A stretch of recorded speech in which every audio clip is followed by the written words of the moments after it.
of the Gentiles lord over them, and those who are great exercise authority over them.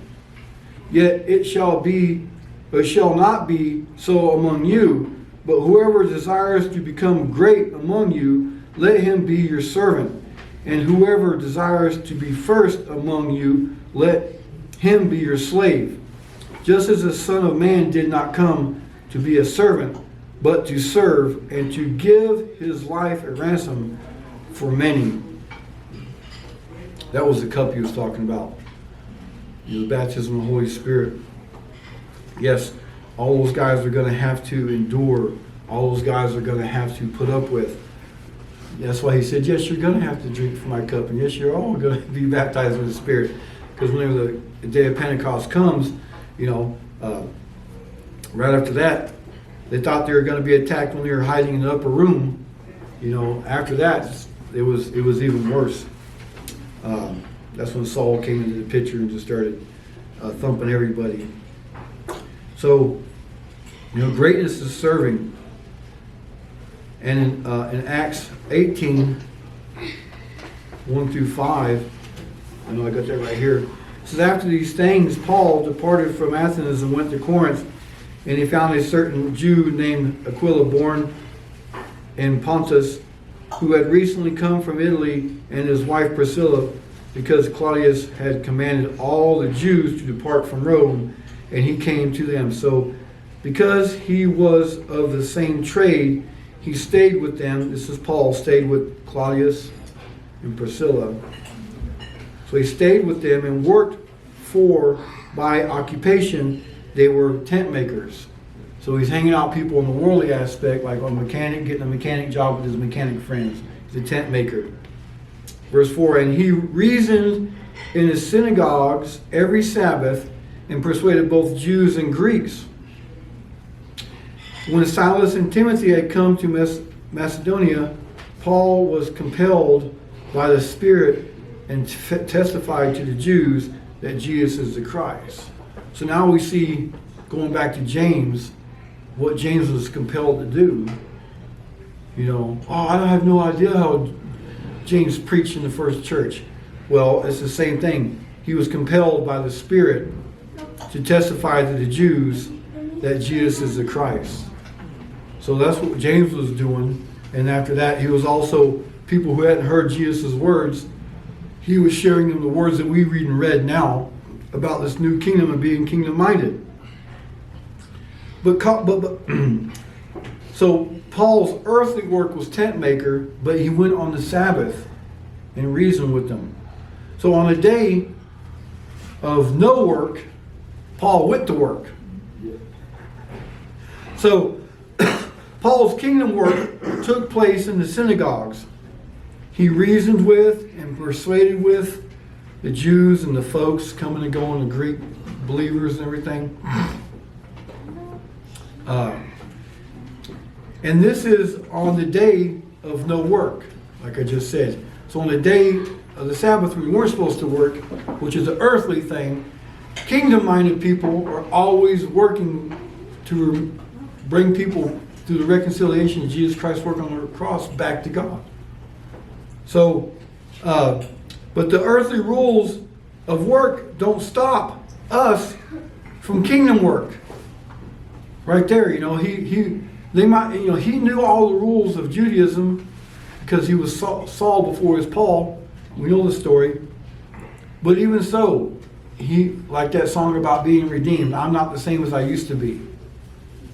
Right? And he was going in on the synagogues and witnessing to these people, and probably also ministering to them. As a tent maker, he could have made whatever. Probably he knew how to sew. He could have made small tents for people just out of, he had some leftover fabric. He could have knitted something together with patches and give a guy a tent or something to lay under.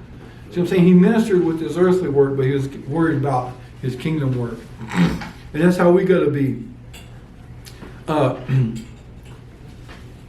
Paul is kingdom-minded, and in verse 5, he is compelled by the Spirit. Right there, just read that. When Silas and Timothy had come from Macedonia, Paul was compelled by the Spirit and testify to the Jews that Jesus is the Christ.